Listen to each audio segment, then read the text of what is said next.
How to check call forwarding on iPhone. To get started, first of all go ahead and open up the Settings application on your phone. In the Settings menu, scroll down and tap on Apps. Scroll down through the list of applications until you find the phone settings.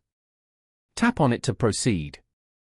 This will take you to the settings page for the phone app. Here, scroll down to the section Calls and then tap on Call Forwarding.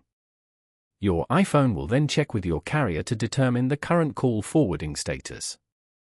The toggle switch on this screen will indicate if the feature is currently active or not. If the toggle is off, call forwarding is disabled. You can enable it by tapping the toggle.